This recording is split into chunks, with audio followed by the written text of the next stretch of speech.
నమస్కారం. టీశాట్ విద్యార్థులకి, ఉపాధ్యాయులకి, అధ్యాపకులకి, ప్రేక్షకులకి అందరికీ అండర్స్టాండింగ్ గాంధీ కార్యక్రమానికి స్వాగతం. మనం ఈ కార్యక్రమంలో ప్రస్తుతం గాంధీ సిద్ధాంతాల గురించి, గాంధీ తత్వజ్ఞానాన్ని గురించి మాట్లాడుకుంటున్నాం. దాంట్లో స్వరాజ్ అనేటువంటి కాన్సెప్ట్ మీద ప్రధానంగా చర్చిస్తున్నాం. స్వరాజ్ అనేటువంటిది స్వరాజ్ అంటే సెల్ఫ్ రూల్.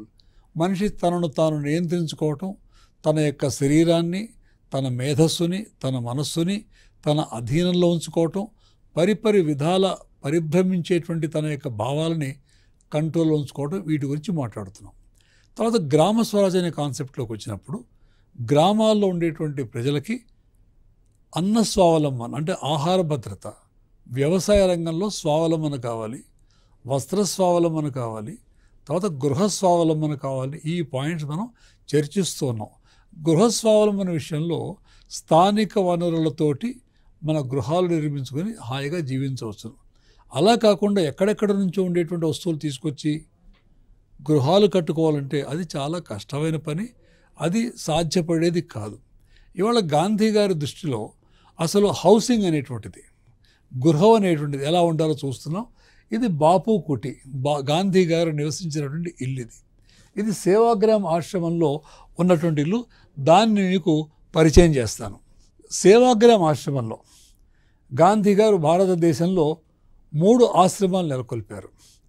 మొదటిది కొచ్చెరబ్ అహ్మదాబాద్లో, అహ్మదాబాద్లోనే 2వ ఆశ్రమం సాబర్మతి ఆశ్రమం, తర్వాత 1936లో సేవాగ్రామ్ వార్ధా దగ్గర, అది సెంట్రల్ ఇండియా నాగ్పూర్ మహారాష్ట్ర, అక్కడ ఉన్నటువంటి ఆశ్రమం ఇది. ఈ ఆశ్రమంలో గాంధీ గారు 1936 నుండి 1946 వరకు 11 సంవత్సరాలు ఈ ఆశ్రమంలో ఉన్నారు. ఈ 11 సంవత్సరాలు కూడా ఆయన నివసించినటువంటి ఇల్లు ఏదైతుందో దాన్ని బాపు కుటిగా పిలుస్తారు. బాపు కుటి అంటే గాంధీ గారు నివసించినటువంటి ఇల్లు అన్నమాట, ఒక కుటీరం అది. అయితే ఈ కుటీరాన్ని నిర్మించడానికి గాంధీ గారు కేటాయించిన బడ్జెట్ ఎంత అంటే ఆ రోజుల్లో 100 రూపాయల బడ్జెట్ అని ఇచ్చారు అంతే. లక్షల రూపాయలు, కోట్ల రూపాయలు పెట్టేసి ఇల్లు కట్టుకోవడం కాదు, 100 రూపాయల్లో ఇల్లు కట్టుకోవాలి, నాకు నిర్మించేటువంటి కుటీరం 100 రూపీస్లో అని చెప్పేసి వారు పెట్టారు. తర్వాత ఏం చేశారు, మరొక షరతు కూడా విధించారు. ఆ షరతు ఏమిటనంటే ఆశ్రమానికి, ఆయన ఉంటున్న ఆశ్రమానికి 10 కిలోమీటర్ల లోపు నుంచి మాత్రమే, ఒక పరిధి కనుక తీసుకున్నట్లయితే 10 కిలోమీటర్స్ రేడియస్లో ఏ వస్తువులు అయితే లభిస్తాయో ఆ వస్తువులు, అది కూడా 100 రూపీస్కు లోబడి మాత్రమే, వాటితోటి తన కుటీరాన్ని నిర్మించాలి. కాబట్టి ఎక్కడెక్కడి నుంచో షోకైన వస్తువులు తేవాలి అనేటువంటి భావన లేకుండా అత్యంత సింపుల్గా నిర్మించినటువంటి, స్థానిక వనరులతో నిర్మించినటువంటిదే బాపు కుటీరం. అది సేవాగ్రామ్ ఆశ్రమంలోని కుటీరాలు, చాలా కుటీరాలు ఉన్నాయి అక్కడ. బాపు కుటితో పాటు బా కుటీరం ఉంది, ఆది నివాసం ఉన్నది, పర్చూరే కుటీరం ఉన్నది. ఈ డిఫరెంట్ బిల్డింగ్స్ అనేవి ఏవైతున్నాయో అవన్నీ కూడాను స్థానిక వనరులతోటి, స్థానికంగా లభ్యమయ్యే వస్తువులతోటి నిర్మించబడినటువంటి ఇళ్ళు అన్నమాట. అవన్నీ కూడా చాలా సింపుల్గా ఉంటాయి అవి. ఇది గాంధీ గారు నివసించిన ఇల్లు. చూడండి ఎంత బాగుందో ఇది. మట్టి గోడలు, ఎటువంటి సిమెంటు దీంట్లో వాడలేదు, ఎటువంటి ఐరన్ దాంట్లో వాడలేదు, పూర్తిగా స్థానికంగా లభ్యమయ్యేటువంటి వస్తువులతో మాత్రమే కట్టిన కుటీరం ఇది. ఇంకా చెప్పాలంటే ఇంతకుముందు నేను ప్రస్తావించినట్టుగా జీవాధార అభివృద్ధి అని మాట్లాడాను ఇందాక. ఇది జీవాధారంగా నిర్మించినటువంటి ఇల్లు. ఎట్లాగనంటే ఇప్పుడు మీరు ఇక్కడ చూస్తున్నటువంటి స్తంభాలు కొయ్యతో ఉన్నవి, కిటికీలు వెదురుతో చేసినవి, ఇక్కడ కూడా వెదురు బొంగులు ఉన్నాయి అమర్చారు. అంటే ఈ గోడకి కప్పుకి మధ్యలో కంప్లీట్గా ఒక జాలీలాగా పెట్టారనమాట. దానివల్ల ఏమవుతుంది, ఫ్రీ ఫ్లో ఆఫ్ ఎయిర్. అంతా మట్టితో చేసినటువంటిది అనమాట. ఇది గాంధీ గారు ఉంటే దాని యొక్క బయట వరండా, అవి కూడా అన్నీ కూడాను చెక్కలతోటి, తర్వాత పెంకుటిళ్ళు, కుమ్మరి వాళ్ళు చేసేటువంటి కుమ్మరి పెంకలతోటి రూఫ్ ఏర్పాటు చేశారు. చుట్టూ ఇటువంటి ప్రహరీ కూడాను ఇటకలతో కాకుండాను వెదురు బద్దలతోటి నిర్మించినటువంటి ప్రహరీ, బాపుకుటి యొక్క వివరాలన్నీ కూడాను అక్కడ బోర్డ్స్లో వ్రాయబడి ఉన్నాయన్నమాట. ఇది గాంధీ గారు ఆయన కుటీరంలో కూర్చొని పని చేసుకునేటువంటి ప్రదేశం ఇది. ఇక్కడ కూర్చునేవారు ఆయన వాడిన వస్తువులన్నీ కూడా స్థానికంగా పెద్ద పెద్ద టేకుతో చేసినటువంటి ఫర్నిచర్ ఏవీ కాదు, కాస్ట్లీ ఫర్నిచర్ కానే కాదు. అది స్థానికంగా లభ్యమయ్యేటువంటి తుమ్మ చెక్క అటువంటి వాటితో చిన్న చిన్న టేబుల్స్, చిన్న చిన్న బెంచీలు అటువంటివి చేసుకుని అక్కడ ఆయన పుస్తకాలు అవన్నీ పెట్టుకుని చాలా సాధారణమైనటువంటి చాలా సింపుల్ లైఫ్ గడిపారు మహాత్మా గాంధీ. అయితే ఆ కింద వేసినటువంటి చాప ఈతాకుల చాప, సో ఎటువంటి ఆచ్ఛాదనలు కానీ డెకరేషన్స్ కానీ ఏమీ లేనటువంటి కుటీరం ఇది. సో గాంధీ గారు ఉపయోగించినటువంటి మంచం, ద కాట్, ఏ కాట్ మీద అయితే గాంధీ గారు నిద్రపోయేవారో అది. తర్వాత దాని పక్కనే ఉన్నటువంటి ఇక్కడ టేబుల్ ఒకటి కనబడుతుంది, కొద్దిగా కనబడుతుంది ఇక్కడ మీకు. ఈ టేబుల్ గాంధీ గారు మసాజ్ చేయించుకునే table, body massage. So massage table, ఆయన పడుకునేటువంటి మంచం, అది ఎటువంటి మంచం చూడండి మీరు, ఇదేమి డబుల్ కాట్ స్ప్రింగ్ కాట్ అని మాట్లాడతాం కదా, అటువంటివి ఏవీ కాదు, అత్యంత సింపుల్గా ఉండేటువంటి మంచం ఆయన వాడారు. తర్వాత ఇది వరండా, గాంధీ గారి యొక్క నివాసంలో కుటీరాని యొక్క వరండా ఇది. ఆయన బాత్రూమ్ ఇది, ఆ లోపల ఉండేటువంటి బాత్రూము. అసలు ఆ రోజుల్లో ఉన్నటువంటి రాళ్ళు కానీ అవి అలాగే ఇవాళ కూడా సేవాగ్రామ ఆశ్రమంలో మెయింటైన్ చేస్తున్నారు. సో గాంధీ గారు కూర్చునే ప్రదేశం ఇదైనట్లయితే అటు నుంచి బయటకు వరండా వస్తే వరండాలో కూడాను కొంతమంది కూర్చోవటానికి, చర్చించడానికి, మాట్లాడటానికి వీలవుతుంది. అంటే ఇక్కడ నాకు అనిపించేది ఏమిటంటే సేవాగ్రామ ఆశ్రమంలో బాపుకుటి అత్యంత సౌకర్యవంతమైనటువంటి భవనంగా నెలకొంటాను. ఎందుకనంటే ఎండాకాలంలో చల్లగా ఉంటుంది అక్కడ, శీతాకాలంలో వెచ్చగా ఉంటుంది. అంటే ఆటోమేటిక్ న్యాచురల్ ఎయిర్ కండిషనర్ అన్నమాట. ఇది సహజ సిద్ధంగా ఉండేటువంటి, ఇప్పుడు ఈ తలుపు ఉందనుకోండి, దేంతో చేశారు ఈ తలుపుని? చిన్న ఫ్రేమ్ పెట్టు మన వెదురు తడికతో చేసినటువంటి తలుపు ఇది. చాలా సాధారణమైనటువంటి వస్తువులతోటి చేసినటువంటి ఇల్లు ఇది. ఇది ఎంతో కంఫర్టబుల్గా ఉండేటువంటి హౌస్ కింద నేను అనుకుంటాను. ఇది గాంధీ గారి యొక్క కిచెన్ ఇది. అంటే గాంధీ గారిని చూడటానికి వచ్చే వాళ్ళందరూ కూడాను భోజనం చేసేటువంటి ప్రదేశం ఇది. అక్కడ ఉన్నటువంటి ఒక తిరగలి, గాంధీ గారు ఈ తిరగలి తిప్పేవారు. ఆటా చేయటానికి కానీ కందిపప్పుకి కానీ అన్నిటికీ కూడాను ఈ వాడే తిరగలి. ఆ కిచెన్ కూడాను మట్టి గోడలతోటి, ఈ యొక్క వెదురు బద్దలతోటి నిర్మించబడినటువంటి చాలా simple but most comfortable house అన్నమాట. ఇది కిచెన్ అది. తర్వాత ఈ ఇళ్ళు కట్టుకోవటానికి స్థానికంగా ఉండే కుమ్మరి వాళ్ళు చేసే కుమ్మరి పెంకలతోటి కూడా మనం రూఫ్ నిర్మించుకోవచ్చు. ఇది కూడా వార్ధాలో సేవాగ్రామంలో అక్కడ స్థానిక టెక్నాలజీని ఉపయోగించి కుమ్మరి వాళ్ళని కూడా వారికి పని కల్పించి వారు చేసేటువంటి కుండ పెంకులు ఏవైతే ఉంటాయో ఆ పెంకులతోటి ఈ రకమైనటువంటి ఆర్చ్ రూపంలో రూఫ్ నిర్మిస్తున్నారు. చూడండి, ఆ పెంకులు ఒకదాన్ని అమరుస్తారనమాట. అమర్చి దాని ఒక ఆర్చ్ రూపంలో పెట్టేసి, ఇదే మనం సిమెంట్ తోటి ఐరన్ తోటి ఇల్లు కట్టాలంటే అది చాలా కాస్ట్లీ అవుతుంది. కాస్ట్లీ కావటం ఒకటే కాకుండాను, ఖర్చుతో కూడుకున్న వ్యవహారమే కాకుండాను, స్థానికంగా ఉండే పని వాళ్ళకి ఎవరికి కూడాను పని లభించదు దాంట్లో. కానీ ఈ రకమైన టెక్నాలజీ ఏమిటంటే మన యొక్క గృహ నిర్మాణం అనేటువంటిది దృక్పథం ఏమిటి? మనకి ఇల్లు కట్టుకోవటానికి స్థానికులకి పని జరగాలి, వాళ్ళకి పని దొరకాలి, వాళ్ళ యొక్క కృషి, వాళ్ళకున్న నైపుణ్యం మన యొక్క ఇంటిలో కూడా రావాలి. అంటే మ్యూచువాలిటీ అనమాట. స్వరాజ్ అంటే మ్యూచువాలిటీ, నీకు నాకు ఉన్న అనుబంధం, ఒకరి మీద ఒకరు ఆధారపడేటువంటి వ్యవస్థ ఏదవుతుందో అది గ్రామ స్వరాజ్యకి మౌలికం అన్నమాట. చూడండి, ఇట్లా కుమ్మరివాడు చేసిన పెంకులన్నీ ఇట్లా అమర్చి పెట్టి ఉంచుతారు. వీటితోటి ఇళ్ళు కట్టడానికి వీలవుతుంది. తర్వాత నేల మీద వేసినటువంటి బండలు, ఇప్పుడు ఎలాగైతే మనం మన పట్టీలాగా వేసుకుంటున్నామో, టైల్స్ వేసుకుంటున్నామో, అలాగే ఈ టైల్స్ని కుమ్మరి వాళ్ళు కూడా తయారు చేస్తారు. సో అక్కడ సేవాగ్రామంలో స్థానికంగా ఉండేటువంటి కుమ్మరి వాళ్ళు తయారు చేసినటువంటి మట్టితో చేసిన టైల్స్ ఇవన్నీ కూడాను. కాబట్టి ఇవన్నీ కూడా మనం చూసినట్టయితే గ్రామ స్వరాజ్లో మనకి ఏ పని చేసినా కూడా ఆ పనిలో స్థానికులకి ప్రమేయం ఉండాలి, వారి యొక్క బాధ్యత ఉండాలి, వారి యొక్క సహకారం ఉండాలి, వారి యొక్క సమిష్టితనం ఉండాలి దీంట్లో. ఇప్పుడు 4వ పాయింట్లోకి వస్తుంది. గ్రామ స్వరాజ్యంలో 4వ పాయింట్ ఏమిటంటే ఇంధన స్వావలంబన. అన్న స్వావలంబన, వస్త్ర స్వావలంబన, గృహ స్వావలంబన 3 చూసాం మనం. 4వది ఇంధన స్వావలంబన. గ్రామాలలో మన యొక్క ఇంధన అవసరాలు ఏవైతే ఉన్నాయో, ఎనర్జీ రిక్వైర్మెంట్స్ ఏవైతే ఉన్నాయో, ఉదాహరణకు పొలం దున్నాలి, దానికి ఎనర్జీ కావాలి. సరుకు రవాణా చేయాలి, ఇంధనం కావాలి. దానికి మనుషులు రవాణా చేయాలి, ఇంధనం కావాలి. వంట చేసుకోవాలి, దానికి ఇంధనం కావాలి. లైటింగ్ కావాలి, ఇంధనం కావాలి.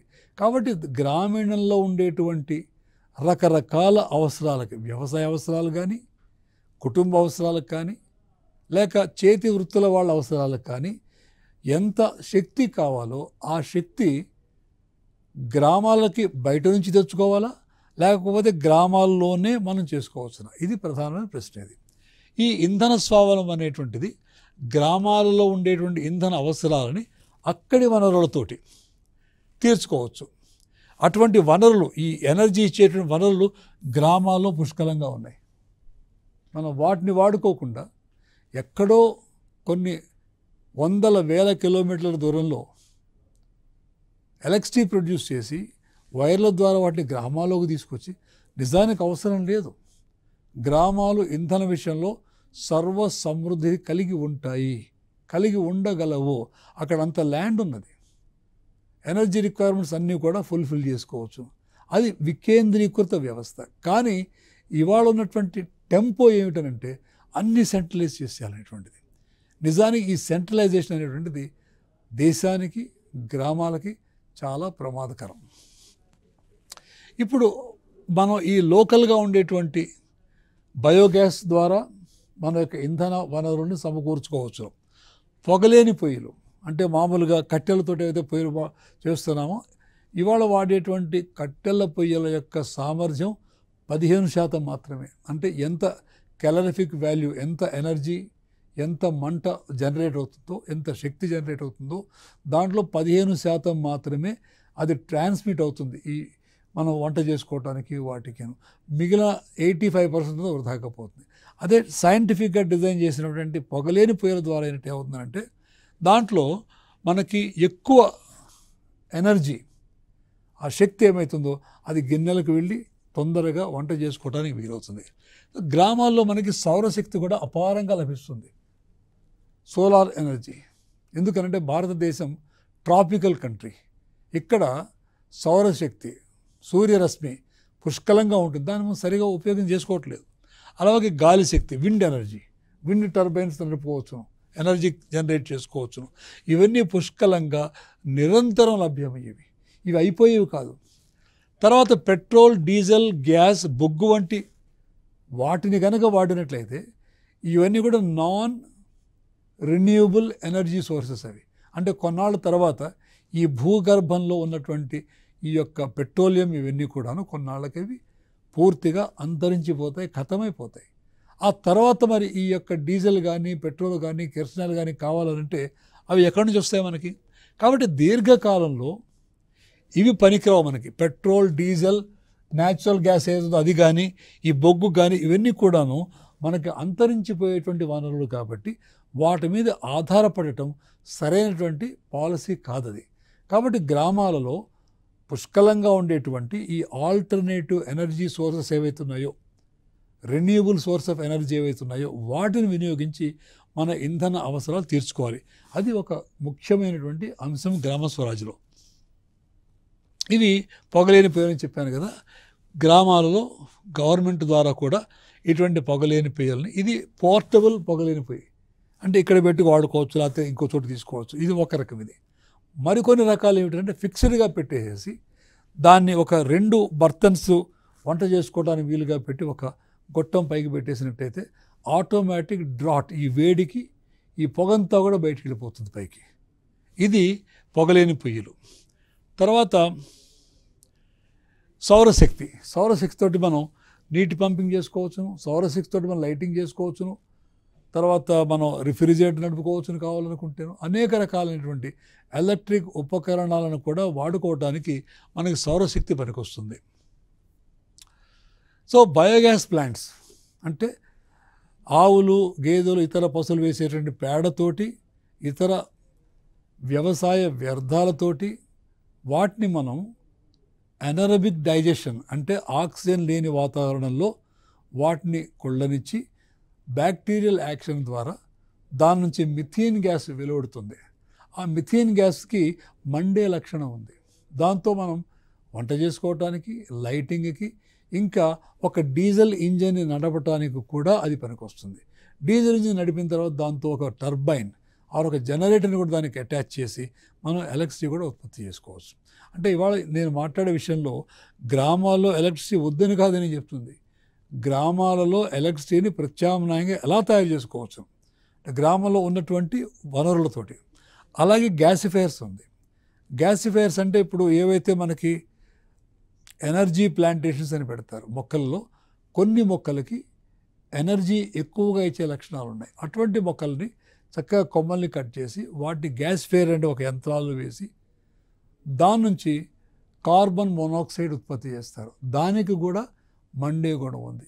కాబట్టి ఇవన్నీ కూడాను గ్రామాలలో అక్కడ స్థానిక ఎనర్జీని పూర్తి చేయటానికి దానికి కావాల్సిన వనరులు, ఇంధన వనరులు లభ్యమవుతాయి. ఈ బయోగ్యాస్ అనేటువంటిది అది జీవ ఇంధనం. గతంలో నేను చెప్పినట్టుగా లైఫ్ బేస్డ్ డెవలప్మెంట్, జీవాధార అభివృద్ధి, ఇది జీవాధార ఇంధనం. ఇది అంటే లైఫ్ బేస్డ్ అనమాట. ఆవులు, గేదెలు, ఇతర పశువులు ఇచ్చేటువంటి పేడ, వ్యవసాయ వ్యర్థాలు ఇవన్నీ కలిపి మనం బయోగ్యాస్ ఉత్పత్తి చేసుకోవచ్చు. అంటే మిథేన్ గ్యాస్ ఉత్పత్తి చేసుకుంటాం. దీనివల్ల వీధి దీపాలు వెలిగించుకోవచ్చు, యంత్రాలు నడపచ్చును, వంట చేసుకోవచ్చును. తర్వాత దీపాలకు, యాంత్రిక శక్తికి, వ్యవసాయానికి, గ్రామీణ పరిశ్రమలకు అవసరమైన విద్యుత్ తయారీ కూడా మనం చేయవచ్చు బయోగ్యాస్ ప్లాంట్ల ద్వారా. తర్వాత పంటలకు అవసరమయ్యే బంగారపు వంటి సేంద్రియ ఎరువు లభిస్తుంది. ఎందుకంటే మామూలుగా మనకి పెండ ఎరువులు తయారు చేసుకోవడం మనం విన్నాం, అంటే ఫామ్ యార్డ్ మెన్యూర్ అంటాం. కానీ దానికంటే 2% నైట్రోజన్ అధికంగా ఉంటుంది ఈ బయోగ్యాస్ స్లరీలో. బయోగ్యాస్ ప్లాంట్లో ఒకవైపు నుంచి పేడ కలిపి వేసినట్లయితే రెండో వైపు నుంచి అది బయటకు వస్తుంది. ఈ ప్రాసెస్లో గ్యాస్ వస్తుంది. అంటే 1 shot 2 birds. ఒక పక్కన మనకి ఇంధన వనరులుగా బయోగ్యాస్ లభిస్తే రెండో పక్కన అత్యంత సారవంతమైన బంగారం వంటి ఎరువు మన పొలాలకు లభిస్తుంది. ఇది ఒక అన్యూజువల్లీ గ్రేట్ టెక్నాలజీ. అసలు బయోగ్యాస్ అనేటువంటిది వికేంద్రీకరణకి లేకపోతే గాంధీ సిద్ధాంతానికి ఒక గొప్ప చిహ్నం కింద మనం అభివర్ణించుకోవచ్చు. తర్వాత పరిసరాలు పరిశుభ్రంగా ఉంటాయి. ఎందుకంటే అక్కడ పేడ, మలము, మూత్రం అవన్నీ కనుక విచ్చలవిడిగా ఉన్నట్టయితే ఈగలు, దోమలు వచ్చి రోగాలు ప్రబలుతాయి అన్నమాట. అక్కడ బయోగ్యాస్ ప్లాంట్లోంచి బయటకు వచ్చే స్లర్రీ మీద ఒక ఈగ కానీ దోమ కానీ వాలదు. అదే టెస్ట్ అన్నమాట. పర్ఫెక్ట్గా ఈ పేడ ఇవన్నీ కూడా పర్ఫెక్ట్గా డైజెస్ట్ అయినాయా కాలేదా అని తెలుసుకోవడానికి పరీక్ష ఏమిటంటే ఆ వచ్చిన స్లర్రీ మీద ఈగ కానీ దోమ కానీ వాలదు. కాబట్టి బయోగ్యాస్ ప్లాంట్స్ వల్ల ఈ వికేంద్రీకరణ వ్యవస్థలో మనకి పరిసరాల పారిశుద్ధ్యం కూడా ఒక అంతర్భాగం అనమాట. ఇది ఒక బయోగ్యాస్ ప్లాంట్. ఇది దీన్ని కేవీఐసి మోడల్ బయోగ్యాస్ ప్లాంట్ అంటారు. దీంట్లోంచి వచ్చేటువంటి బయోగ్యాస్ స్లర్రీ ఒకవైపున పేడ వేసినప్పుడు ఈ డ్రమ్ము పైకి లేస్తుంది గ్యాస్ లేచి. ఈ పై ఉన్నటువంటి పైపు ద్వారా మనం వంటింట్లోకి కానీ మరొక చోటుకి కానీ తీసుకువెళ్ళి లైట్లకు కానీ వంట చేసుకోవడానికి కానీ వాడుకుంటాం. తర్వాత దాంట్లోంచి రెండోగా వచ్చేటువంటి ఈ బయోగ్యాస్ స్లర్రీ ఏవైతుందో ఇట్లా ట్యాంక్స్లో మనం వేసుకొని అవి ఎండిన తర్వాత దాన్ని మనం పొలాల్లో వేసుకుంటాం. లేదా ఈ స్లర్రీ ఇరిగేషన్తో పాటు కలిపి కెనాల్లో వెళ్ళేటువంటి నీటితో పాటు పొలాలకు మళ్లించుకుంటాం. ఇది ఒక బయోగ్యాస్ ప్లాంట్. అయితే చిన్న చిన్న కమతాలకి లేక చిన్న చిన్న కుటుంబాలకి ఈ మధ్య అంటే గత ఒక 30 సంవత్సరాలుగా దీనబంధు మోడల్ బయోగ్యాస్ ప్లాంట్ అని అది కూడా ప్రవేశపెట్టారు. ఇది దీనబంధు మోడల్ బయోగ్యాస్ ప్లాంట్ ఇది పూర్తిగా భూమిలో ఉంటుంది. సో ఒకవైపు నుంచి మనం పేడ వేసినట్లయితే ఈ పైపు ద్వారా మనకి గ్యాస్ బయటకు వస్తుంది. ఈ రెండో వైపున ఈ ట్యాంక్లో పేడ సమవుతుంది అన్నమాట. ఇప్పటిదాకా గ్రామ స్వరాజ్లో ఇంధన స్వావలంబన గురించి మాట్లాడుకున్నాం. గ్రామ స్వరాజ్లో తర్వాతి అంశం క్రీడలు, సాంస్కృతిక కార్యక్రమాలు. మనిషికి ఆహారం ఎంత ముఖ్యమో, పని ఎంత ముఖ్యమో, ఆనందం, ఆహ్లాదం కూడా అంత ముఖ్యం. దానికి క్రీడలు, సాంస్కృతిక కార్యక్రమాలు ఏవైతే ఉన్నాయో గ్రామాల్లో అది ఒక డీసెంట్రలైజ్డ్ పద్ధతిలో, అంటే వికేంద్రీకృతమైనటువంటి క్రీడలు, వికేంద్రీకృతమైనటువంటి సాంస్కృతిక కార్యక్రమాలు, ఇది అనాదిగా గ్రామాల్లో ఉంటూ వస్తున్నవి. కాబట్టి దీనికి ఆటలు, పాటలు, సాంస్కృతిక కార్యక్రమాలు వీటిల్లో ప్రజలందరూ కూడా చురుగ్గా పాల్గొంటారు. తర్వాత పండగలు. గ్రామాల్లో మనకి అనేక రకాల పండగలు, ఉత్సవాలు. ప్రతి దేవాలయానికి కూడా ఉత్సవాలు జరుగుతుంటాయి ప్రతి సంవత్సరం కూడాను. రాముల వారి కళ్యాణం అని, లేదా వెంకటేశ్వర స్వామి కళ్యాణం అని, అటువంటి ఉత్సవాలు, జాతరలు, క్రీడా పోటీలు, జంతువుల ఆటలు, విన్యాసాలు. కొన్ని జంతువులకు వాళ్ళు తర్ఫీదిస్తే అవి రకరకాల విన్యాసాలు చేస్తుంటాయి. ఇవన్నీ కూడా ప్రజలకి, గ్రామీణ ప్రజలకి ఒకటి విజ్ఞానదాయకంగా ఉంటాయి. అవి హైలీ ఎడ్యుకేటివ్, హైలీ ఎంటర్టైనింగ్, మనోల్లాసం. మనుషులకు వారి యొక్క ప్రతిభకి, వారి క్రియేటివిటీ, వారి యొక్క ఆలోచనలు, వారి సృజనాత్మకతకి అద్దం పడతాయి ఈ ఆటలు కానీ, పాటలు కానీ. తర్వాత ఈ సాంస్కృతిక కార్యక్రమాల్లో ఉండేటువంటి గొప్ప శక్తి ఏమిటంటే ప్రజల యొక్క టాలెంట్ బయటకు వస్తుందన్నమాట. ఇప్పుడు గ్రామాల్లో అత్యంత వినోదం ఇచ్చేటువంటి ఒక ఆటలు మనం తీసుకున్నట్టయితే కబడ్డీ చాలా ముఖ్యమైన ఆట. మనకి యువకులు చాలా ఇష్టపడే ఆటది. వారి యొక్క శారీరక దారుఢ్యానికి, వారి చలాకీతనానికి సరిపోయే ఆట. మనం చూస్తాం కబడ్డీ ఆట ఎంత ఉత్సాహంగా ఉంటుంది, ఎంత ఎనర్జెటిక్గా ఉంటుంది, ఎంత డైనమిక్గా ఉంటుంది. సో కబడ్డీ అనేటువంటిది గ్రామ స్వరాజ్యకి ఒక చిహ్నం. గాంధీయన్ ఫిలాసఫీకి రిఫ్లెక్ట్ అయ్యేటువంటి ఒక ఆట ఏదైనా ఉందా అంటే కబడ్డీయే. కబడ్డీ ఈజ్ ఏ వికేంద్రీకృత క్రీడ. అది ఇట్ ఈజ్ నాట్ సెంట్రలైజ్డ్. గ్రామ స్వరాజ్యకి సరిపోయేటువంటి ఆట అది. కబడ్డీ ఆడటానికి ఎటువంటి వస్తువులు అక్కర్లేదు. మీరు అదే ఒక క్రికెట్ ఆడాలంటే దానికి రకరకాల బ్యాట్లు కావాలి, బాల్స్ కావాలి, గాడ్స్ కావాలి, పెట్టుకోవడానికి క్యాపులు కావాలి, రకరకాలైనటువంటి ఆచ్ఛాదనలు కావాలి. కానీ కబడ్డీకి ఆడటానికి ఎటువంటి వస్తువులు అక్కర్లేదు. గ్రౌండ్ కూడా ఆ లైన్లు గీసుకోవడం, కాళ్ళతో లైన్లు గీసేసుకుంటారు అంతే. సో మానవ శరీరమే ఈ ఆటకి సాధనం. ఇది క్రీడా వస్తువు. ఇది బ్యాట్లు అక్కర్లేదు, బాల్స్ అక్కర్లేదు. మానవ శరీరమే ఆట వస్తువు. ఈ కబడ్డీ ఆటలో ఎటువంటి ఆచ్ఛాదనం లేవు. మనిషి తనకు తాను సమాజం ముందు నిలబెట్టుకుంటున్నాడు. పైన చొక్కా ఉండదు, కింద లాగులు ఉండవు. ఒక చిన్న షార్ట్స్ వేసుకొని క్రీడాకారులందరూ మైదానంలో దిగుతారు. మామూలుగా మనం మన శరీరాన్ని కప్పిపుంచుకోవటానికి ప్రయత్నిస్తాం. కానీ కబడ్డీ ఆటలో అన్నీ తీసేసి నేనుగా, నేనే, నన్ను నాకుగా, నా యొక్క అసలైన స్వరూపాన్ని సమాజం ముందు పెడుతున్నాను. నాకు ఎటువంటి సంకోచం లేదు, ఎటువంటి బిడియము లేదు. కాబట్టి నా యొక్క ఆత్మస్థైర్యం, నా యొక్క ఆత్మ గౌరవం దాంట్లో కనబడుతుంది. సమాజం ముందు మనిషి తనంత తానుగా నిలబడి ఆటలో పాల్గొంటారు కబడ్డీలో. కానీ భిన్నంగా మనం చూసుకున్నట్టయితే గ్రామాల్లో డీసెంట్రలైజ్డ్ ఎంటర్టైన్మెంట్ సిస్టమ్స్. సాయంత్రం పూట దేవాలయాల్లో కూర్చొని 10 మంది కూర్చొని చక్కగా వాళ్ళ హార్మోనియంతోటో, ఆ ఢోలక్స్ తోటో, ఆ చిడతలతోటో వాళ్ళు భజనలు చేసుకుంటూ, పాటలు పాడుకుంటూ, దైవ సంకీర్తన చేసుకుంటూ, దాంట్లో తన్మయులైపోయి, మైమరిచిపోయి ఎంతో ఆనందాన్ని పొందేటువంటి విషయం మనం గ్రామాల్లో చూస్తాం. ఇది నిజమైనటువంటి పీపుల్స్ ఓరియంటెడ్ ఎంటర్టైన్మెంట్. ఈ ఎంటర్టైన్మెంట్లో ఎక్స్‌ప్లాయిటేషన్ లేదు, డీసెంట్రలైజేషన్ ఉన్నది ఇక్కడ. అలాగే ఒకళ్ళు ఫ్లూట్ వాయిస్తుంటారు, వేరే వాయిస్తుంటారు, మిగిలిన వాళ్ళందరూ కూడా వాటిని విని ఆనందిస్తారు.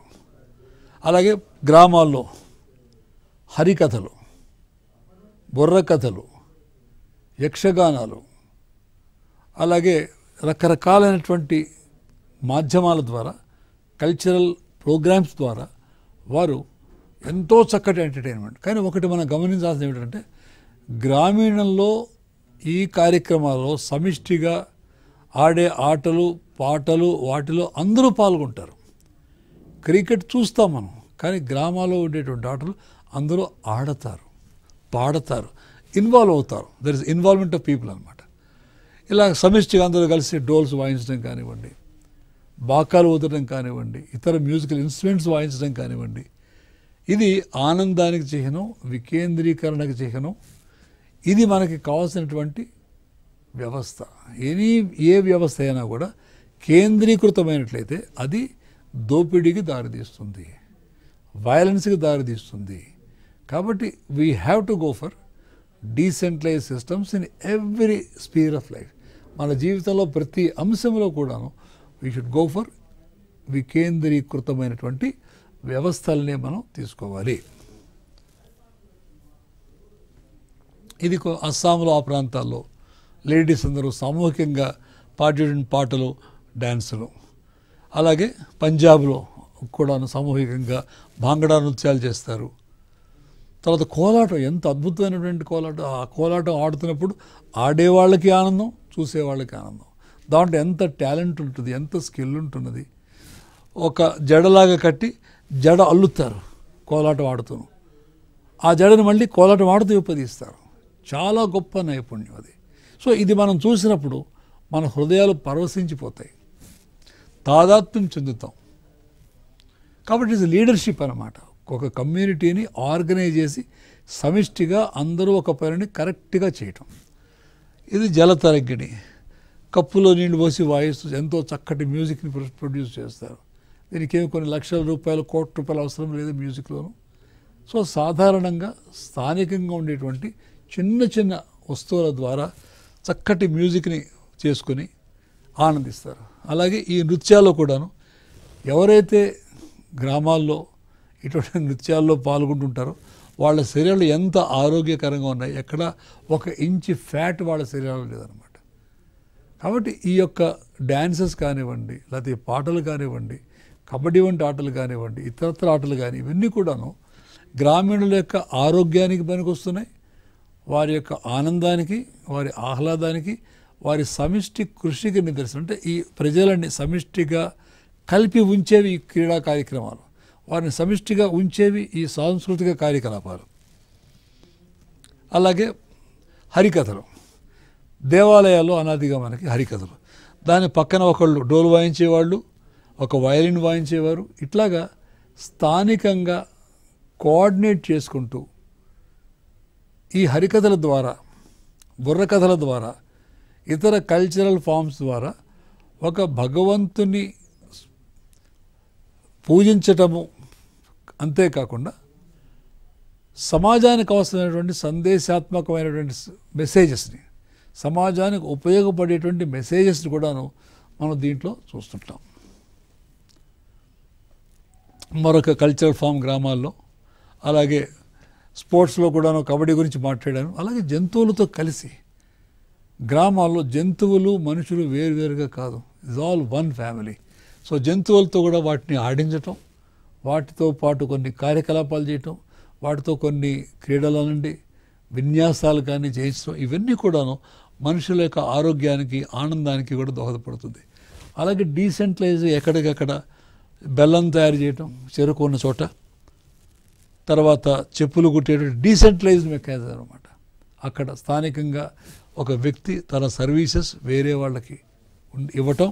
అంటే I depend on you, you depend on me, mutual, అంటే పరస్పరాధారిత ఆర్థిక వ్యవస్థ మనం చూస్తున్నాం గ్రామాల్లో. తర్వాత ఈ ఏమంటే ఇందాక చూసింది చెప్పులు కుట్టేటువంటి మనిషి అయితే, ఇది కమ్మరి, వేరియస్ ఈ యుటెన్సిల్స్ తయారు చేయటం. కుమ్మరి స్థానికంగా అవసరమైనటువంటి కుండలు కానివ్వండి, మట్టి పాత్రలు కానీ ఇది వంటకి పనికి వస్తాయి, నీటిని స్టోరేజ్ చేసుకోవడానికి వస్తాయి ఇండ్లలో. తర్వాత పెంకులు తయారు చేసుకుంటారు ఇంటి కప్పులకి వాటికి. నేల మీద వేసుకునేటువంటి కుమ్మరి టైల్స్ కూడా పనికి వస్తాయి.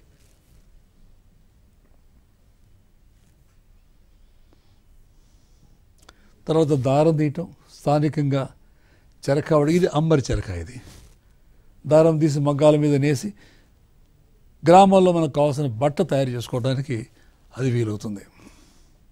అలాగే కమ్మరి, కుమ్మరి, కంసాలి ఇవన్నీ కూడాను ఈ రైతులకు అవసరమైనటువంటి పనిముట్టు తయారు చేసేటది కూడాను స్థానికంగా జరుగుతుంది. బుట్టలు అల్లటం, వెదురు దొరుకుతుంది, రకరకాలైనటువంటి మెటీరియల్స్ ఏవైతే మనకి గ్రామాల్లో పొలాల్లో దొరుకుతాయో వాటి నుంచి మనకి అవసరమైనటువంటి వస్తువులు తయారు చేసుకుంటాం.